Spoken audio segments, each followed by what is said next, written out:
मेरा नाम शालू है, मेरी उम्र 13 साल है। अपने अब्बा से मिलने मैं दुबई आया था और मेरे अब्बा मुझे लेने के लिए एयरपोर्ट आ रहे थे कि रास्ते में उनका बहुत बड़ा एक्सीडेंट हो गया था और वह बुरी तरह से जख्मी होकर अस्पताल पहुंच गए थे। जब एयरपोर्ट पर उनकी की जगह उनके दोस्त मुझे लेने आए और यह खबर सुनाई कि मेरे अब्बा अस्पताल में पड़े हैं, तो मेरे होश उड़ गए। मुझे इंडिया से जहाज में मेरी माँ ने बिठाया था और यहाँ पर मुझे अब्बा लेने के लिए आने वाले थे, लेकिन अब्बा के दोस्त को देखकर और सारी बात सुनकर मेरी जान निकल गई थी। मैं बहुत जिद करके दुबई आया था क्योंकि मेरे स्कूल की छुट्टियां चल रही थी और मैं कुछ वक्त अपने अब्बा के साथ गुजारना चाहता था और दुबई घूमना चाहता था। मैं अपने माँ बाप की इकलौती संतान था, इसीलिए मेरी जिद पर अब्बा मान गए और मुझे अपने पास बुला लिया। लेकिन मुझे क्या मालूम था कि मेरे यहाँ आने पर ऐसी कयामत टूट पड़ेगी। जब मैं अस्पताल पहुँचा तो ये देखकर मेरी आंखों से आंसू बहने लगे। मेरे अब्बा बहुत ही बुरी हालत में अस्पताल में एडमिट थे। उनका सारा जिस्म पट्टियों में जकड़ा हुआ था और डॉक्टर बताता है कि उनकी काफी सारी हड्डियों में फ्रैक्चर हुआ है। अभी यह सब चल ही रहा था कि पता चला कंपनी ने अब्बा के ये हादसे को सुनकर उन्हें छुट्टियां दे दी और अब्बा के पास अगले 6 महीने तक कोई काम नहीं। कंपनी अब्बा का खर्च नहीं उठाना चाहती थी, इसीलिए उन्होंने उनको छुट्टी दे दी थी और अब अब्बा की जगह किसी दूसरे बंदे को ले लिया था।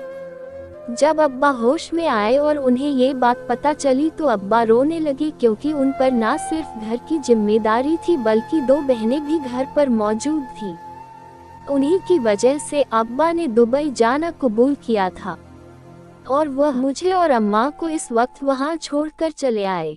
जब मैं सिर्फ 6 महीने का था, यहाँ आने के बाद 2 बहन की शादियां अब्बा कर चुके थे, लेकिन 2 बहनें अभी भी बाकी थी और यही सोचकर अब्बा की तबीयत और भी खराब होने लगी कि अब इसके आगे क्या होगा। अब्बा को इस कदर परेशान और तकलीफ में देखकर मुझे अपने आप पर गुस्सा आ रहा था। न ही मैं यहाँ आने की जिद करता और न ही अब्बा के साथ यह हादसा पेश आता। मेरी नज़र में तो अब्बा की इस हालत का जिम्मेदार मैं ही था। अस्पताल वालों ने अब्बा को एक ही हफ्ते में छुट्टी दे दी और हम अब्बा के छोटे से कमरे में आए तो अब्बा कहने लगे कि अब इंडिया वापस जाने के अलावा कोई और रास्ता नहीं, क्योंकि अब्बा किसी भी काम को करने के काबिल नहीं थे और कंपनी अब्बा का खर्चा नहीं उठा रही थी।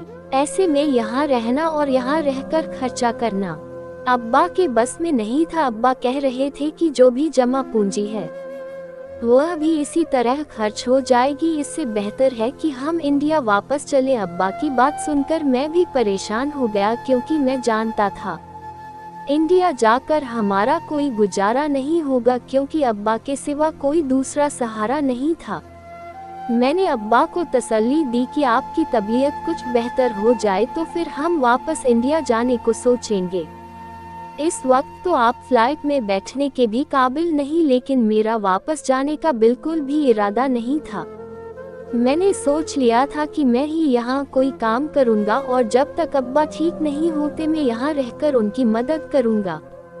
लेकिन सारा मसला तो यही था कि यह इंडिया नहीं था जहाँ एक 13 साल के बच्चे को कोई भी आसानी से काम पर रख ले।